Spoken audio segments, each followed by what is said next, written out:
Shepherd's on a bit of a flyer at the moment. As we look up at our timing screens, we don't want to give them the camera curse though, because it seems to be when we get on them, they like to, you know, they get a little bit loose, maybe a little bit too much power under the right foot coming out of the corners, or hard under the braking, how they've got the bias set up. He goes a little bit wide there. I hope he hasn't gotten off track in that one. I'm just having a look up on our event screen to see if that comes up. Corey Shepherd, second position there in the Premier Racing Team, 132.47, does not improve his last lap, 134.15. So, but here we go. You can see the purple sector times come up on one, but those 2, 3, and 4 have really hurt him, and he's backed out of it now with the looks of it.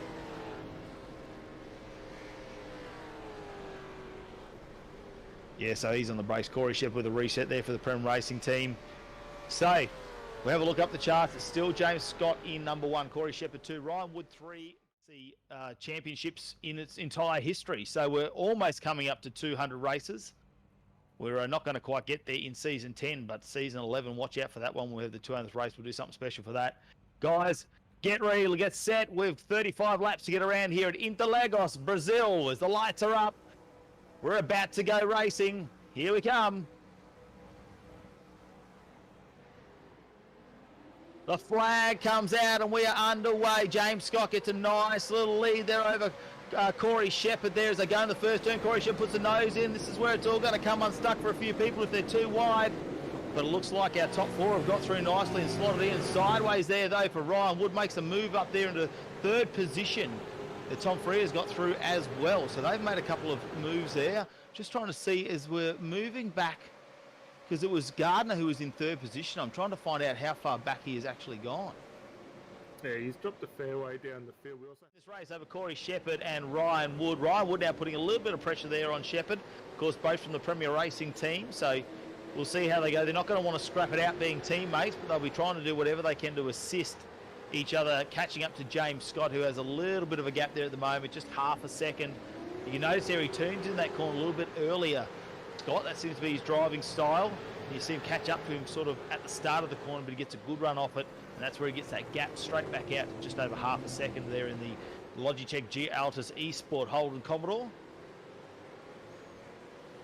Yeah, very, very smooth driver in these cars, not really putting it too hard or using up more than he needs to get the lap time out of it. You just see that gap marginally coming down as the guys work their way down the front straight, and that draft effect really coming into play there. So about a 1/10 of a second gain across the start finish line, actually 2/10 of a second that last time by for Shepherd. So gained a little bit more, but as they float their way down through 2 and 3, that gap extends back out, so just over that 5/10 of a second.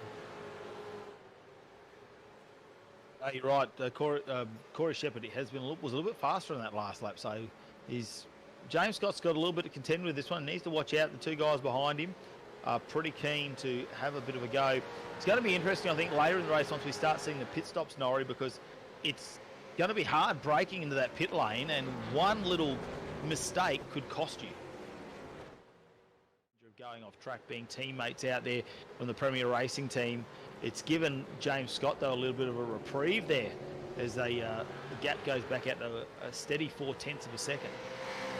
Yeah, that will close down again, but it's always difficult being the effective meat in the sandwich there, and Shepherd doing a really good job just holding up. We know that teammates aren't going to want to scrabble, because the last thing you want to do is take out your teammates. So they're still just working together, and as we say in that last lap, Woods just hanging in close enough to pick up the crumbs should something eventuate, but he's not trying to get in Shepherd's way here and allow him full opportunity to close in on and attack James Scott.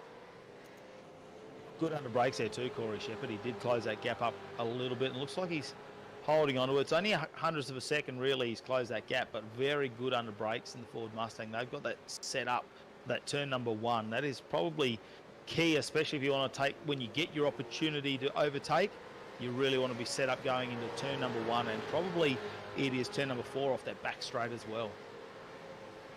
Yeah, if you maintain that flow and get the grip through it, and we're seeing these guys work their way through, Shepherd maybe has just a little more front grip, as you're saying there, Matt, just to get that nose in.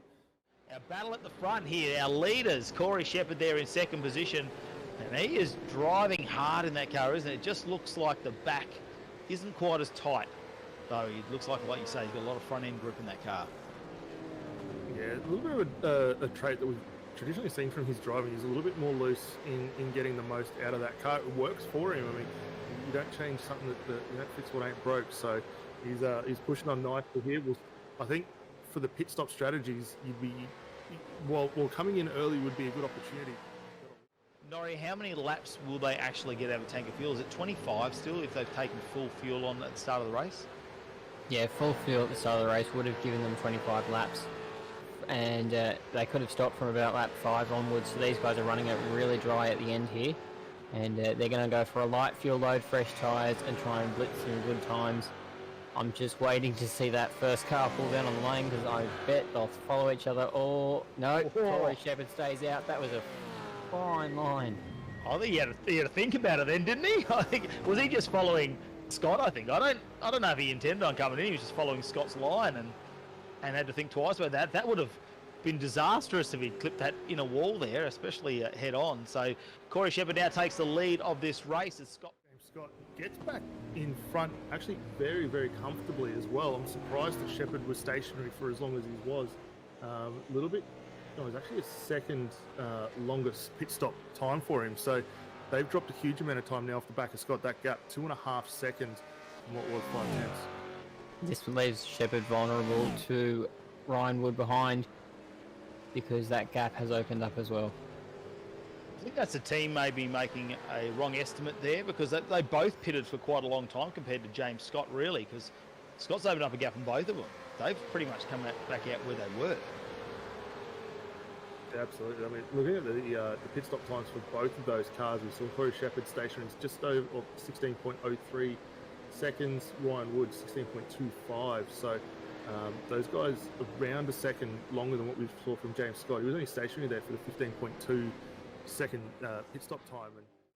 Loose there for James Scott there. You can see that the car starting to slide around a little bit now. He got an extra lap on Shepherd on those tyres. It was only one extra lap, wasn't it? Shepherd came in the lap after, so shouldn't be too much difference in tyre wear. We know Scott though got the undercut there. Was a little bit quicker in the pit stop. Opened up a 2.5 second lead there once they went back to their positions after both pit stop. Both of them had pit stop, but now Shepherd all the way back up there, under 4 tenths of a second behind Scott. They come round, they're going to put the foot to the firewall now and hold it flat around here. Let's see if he can close that gap. It's going to be a big dive. I think he's too far back to take the dive under brakes, but he's going to do the show there in the side mirrors and let him know he's there. Yeah, he closes in massively under brakes. We always expect that little bit of accordion effect as they work their way through, but Shepherd at the moment looking very, very handy in this car. I'm still wondering whether Scott is just trying to save that last little bit of fuel that he needs to do in order to get that car home, or whether we're able to start extending his advantage afterwards. But at the moment, Shepherd is all over him like a rash and trying to look for any opportunity to get through. Yeah, I wonder how much closer he'd be if that pit stop wasn't bungled for Shepherd. Well, great onboards there. I think maybe he needed the fuel. Like you say, James Scott, I think he's saving. It'd be interesting to have a chat with him after this race to find exactly what's going on there. But a lot of steering input there, I noticed, for Shepherd going in under brakes. So pushing very, very hard, and looks like Ryan Wood's taking a big advantage out of this because he was still half a second back. Now there is nothing in it. Closed it right up. So the teammates need to work together on this one if they want to try and get James Scott and relegate him back to third on the podium at the moment. He's still leading him. They've still got to get the job done there. As you see, the opposite angle there on the front wheels there as they have to oversteer that out of the corner. Yeah, Shepherd really just trying to get back to the throttle as quick as possible. It did cost him just a margin of a tenth of a second, but he's able to come back through quite nicely. That grip that we're seeing from Scott at the moment still quite handy over that final corner. He's able to gain a little bit of an advantage, which is just enough to keep the nose of that car ahead. Look for this gap to close down as we continue looking back at that car. Down to 3 tenths at the high speed spot on the circuit, and down to 2 tenths as we get into that braking zone. Leap of speed for this season 10, and Premier's really stepped up, so massive congratulations to those guys. They've got a couple of laps left to do it still though. Someone's going to have to take the risk. I think Shepherd's going to have to take the dive. That's my personal opinion. I think Shepherd's going to have to make a move in the next couple of laps. He knows he's got the pace at the moment over James Scott. Has Scott saved enough fuel? That's the question. That's what we believe, is that he's saving fuel because he took the dash of fuel really when he came into the pit stop. But if Shepherd doesn't get the move done cleanly, Wood is going to be there to clean that up. So the Premier Racing team are in a prime spot to get on that #1 position on the podium. Absolutely, and just looking at Scott here, just moving that car over just a fraction to try and hold him off. He's going to make him go the long way around though. Like, keep that on the racing line, keep that momentum up. Just makes it that little bit harder here for Shepherd to try and work his way through. Wonder if we can get an onboard for James Scott at the end of the straight, see if he's lifting and coasting, or see if he's max tilt. Oh, the nose goes in there for Shepherd. He takes a look, doesn't he? Doesn't quite get it done though. Scott didn't come down on him too much though. He kept the racing line there. Shepherd just didn't quite have the pace and decided that it wasn't worth the risk there and didn't want to make any contact. So he's had to drop back a little bit now, as there'll be a little bit of a gap there. You can see it just opened up there for James Scott. So a bit of a reprieve there from that corner as they head back onto the main straight now, and it is full throttle. And like you say, be interesting to see whether Scott is lifting at the end of this one. I don't think he'd be able to into turn #1 because that is a prime overtaking spot as a flash of the lights. Just trying to see if that's the cars up in front, letting them know he's coming through. Yeah, we've got the lap car there, Rob Harris. Well, not lap down yet, but he's got Rob Harris just ahead of him, going 33rd position. So he's going to just want to let him know that the quick guys are coming through. No doubt Rob will be all over the relative boxes to check who's around him. But these guys are going to scrap it out here as we see lap and a half to go. Shepherd fallen off just a little bit through turns 1 and 2, which is a little bit of a surprise. Hopefully he hasn't used those tyres up yet. He's got just that little bit left in the tank for one final charge for the last lap.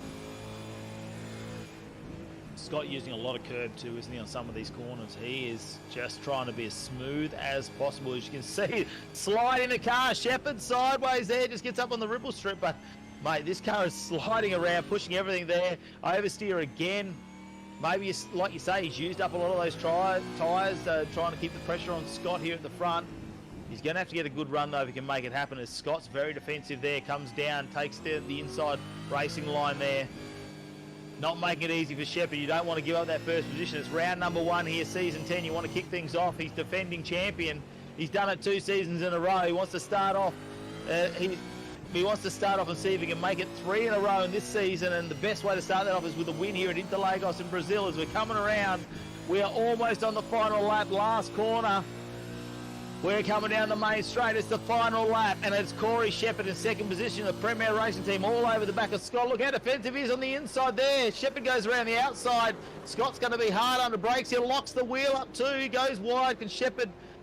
Oh, no, he's got on the right racing line for Scott too. Has he got anything left in the tank? No, that's the question. Is there any fuel left in that car? There'll be enough, I think. Is it going to be a Win Cup moment? Will he be pushing the car? Can he virtually get out of the car and push it? That is a negative. We don't have that facility.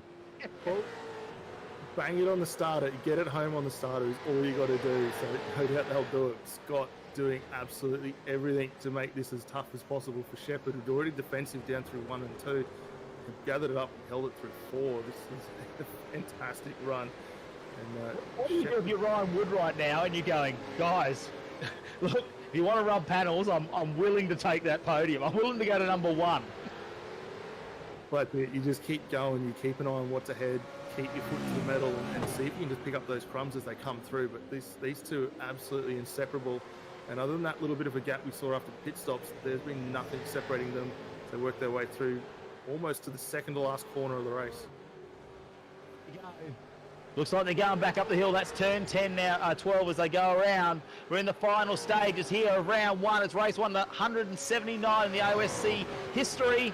Here we go. We come around the last bend, 14. Little kink into 15, but here we are. The big race on. Corey Shepherd, can he get the pace? Scott, though, comes over on the inside. He's doing everything defensively.